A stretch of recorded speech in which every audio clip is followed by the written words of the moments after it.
Eric Clapton was born on March 30th, 1945, in Ripley, Surrey, England, in a small, sleepy village where tree-lined streets and birdsong were the sounds of his childhood.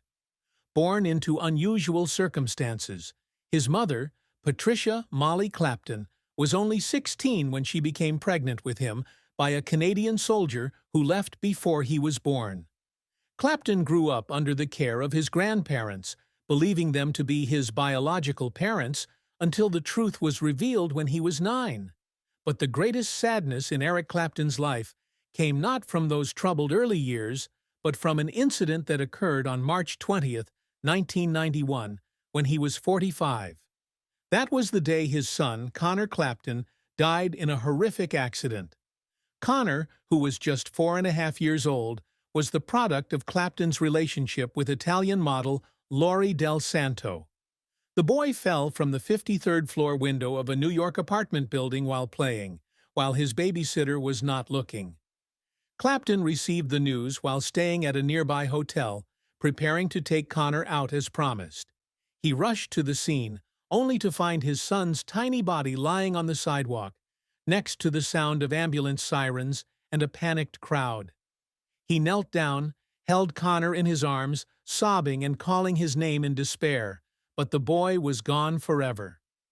The pain of losing Conor was the deepest wound in Eric Clapton's heart, a sadness he described in his autobiography as a bottomless black hole.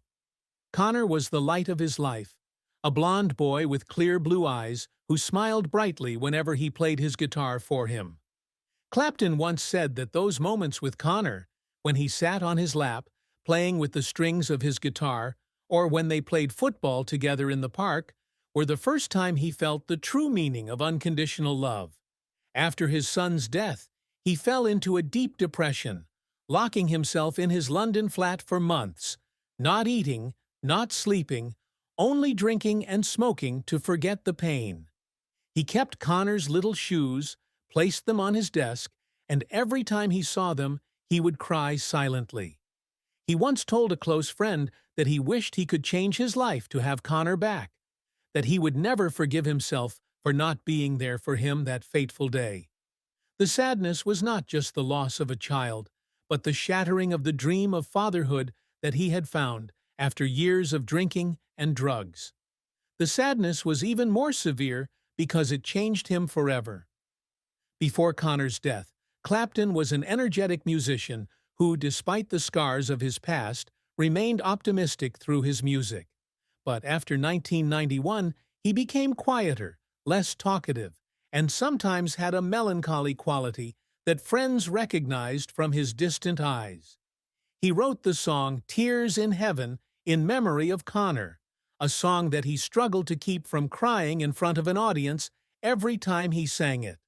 As time passed, as he continued to live and compose, that sadness remained an inseparable part of Eric Clapton, a sad melody that echoed in the soul of an artist who had spent his life healing wounds through music. Eric Clapton began his musical career in his teenage years when he discovered a passion for blues guitar on the quiet streets of Surrey. In 1963, at the age of 18, he joined the Yardbirds, an up-and-coming British rock band, and quickly impressed with his guitar playing, particularly his slow, soulful blues style, which he later dubbed slow hand. His first major success came in 1965, when he and the Yardbirds scored a worldwide chart hit with For Your Love. However, Clapton left the group shortly afterward, dissatisfied with their commercial direction, and joined John Mayall and the Blues Breakers.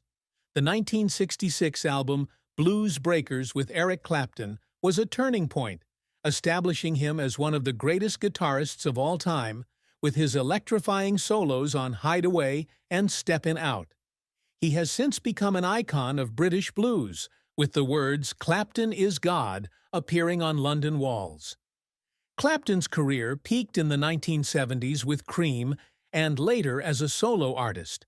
With Cream, he created masterpieces like Sunshine of Your Love and White Room, fusing blues with psychedelic rock and turning the band into a global phenomenon. After Cream disbanded in 1968, he formed Blind Faith, then Derek and the Dominoes, where he wrote Layla, a classic inspired by his unrequited love for Pattie Boyd, the wife of his close friend George Harrison. His solo career exploded in 1974 with the album 461 Ocean Boulevard, which featured a cover of Bob Marley's I Shot the Sheriff, which reached #1 on the Billboard Hot 100. The 1980s and 1990s saw continued success with albums such as Journeyman and Unplugged, of which Tears in Heaven and Change the World earned him multiple Grammy Awards, cementing his status as one of the greatest artists of all time. But Clapton's career was not always a winning streak. In 1969, Blind Faith disbanded after just one album due to media pressure and internal disagreements, leaving Clapton in a state of crisis. He cried in the studio when listening to unfinished recordings, feeling he had failed to keep the group together. Another setback came in the 1970s, when he became heavily addicted to heroin after Derek and the Dominoes broke up. He locked himself in his Surrey home, playing guitar while high and crying because he felt helpless to quit.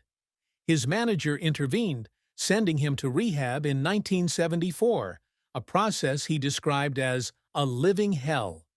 Despite his success in kicking the habit, he turned to alcohol in the 1980s, often getting drunk on stage and ruining shows. He burst into tears after a show in Los Angeles in 1987, when the audience booed him for forgetting the lyrics to Layla and realized he was destroying the career he had built. After the death of Conor in 1991, Clapton faced the biggest challenge of his career. He stopped performing for nearly 2 years, sitting in the studio, writing sad songs like Circus and My Father's Eyes in memory of his son. He cried every time he played the riffs he had taught Conor to play on his little guitar, feeling like each note was a knife to his heart. But he didn't give up. His 1992 album Unplugged was an emotional comeback, capturing an acoustic performance on MTV where he sang Tears in Heaven with red eyes, a trembling voice but full of power. The album's success, it sold more than 26 million copies and won 6 Grammys, was a testament to his resilience. But for Clapton, it was more than just a musical triumph. It was about surviving unspeakable pain. For Eric Clapton, achievement was more than fame or awards. It was about leaving a lasting musical legacy and helping others through what he had been through. In the 1990s, he began dreaming of building a state-of-the-art rehab center, inspired by his own battle with drugs and alcohol. He founded the Crossroads Center in Antigua in 1998, a facility for addicts where he invested millions of dollars of his own money and held guitar auctions to raise funds. Clapton regularly visited the center, sitting with patients, telling them about his dark days and encouraging them to find the light. By 2025, Crossroads had helped thousands of people recover, which Clapton considered a greater achievement than any Grammy he had ever received. Another goal Clapton had always had was to document his entire musical journey through an audio autobiography project. Since 2010, he has been re-recording old songs, combining them with unreleased demos, and writing commentary in his own voice. He spent hours in the studio, tweaking every note, often working late into the night to perfect the material.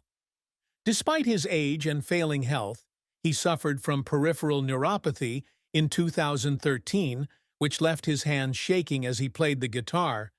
He persevered, believing that this project would be a way for future generations to understand the path he had taken. Some days, he sits in the studio, listening to Layla from his 1970 recording, and smiles as he remembers those crazy but inspiring years. Clapton also aspires to create a global music festival where blues artists from around the world can come together to celebrate the music that shaped his life. He started the Crossroads Guitar Festival in 1999, and by 2025, The event has become a tradition that has drawn big names like B.B. King, Jeff Beck, and Buddy Guy. Despite the pain of his illness, he still took to the stage, playing slow but emotional solos as if to affirm that he was still slow-hand. For Clapton, the greatest achievement is not in the numbers, but in the fact that his music still resonates, heals, and connects people through time. Eric Clapton had 2 marriages and many relationships in his life, each of which left him with deep joys and sorrows. His first marriage was to Pattie Boyd, a model and photographer, in 1979.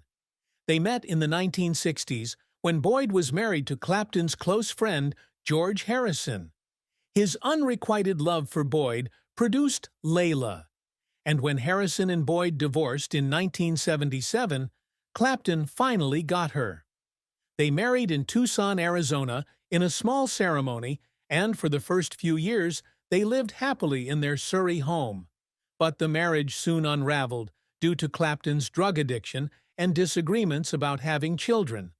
Boyd wanted them to, but they were unable to conceive after several attempts. Clapton had several affairs, including a relationship with Laurie Del Santo that resulted in the birth of Conor. They divorced in 1989, leaving him with the sadness of a love he had fought for but could not keep. Clapton's second marriage was to Melia McInerney, an American graphic designer, in 2002. They met at a party in Los Angeles in 1998 when Clapton was trying to rebuild his life after Conor's death. Melia, 31 years his junior, brought him the peace he craved.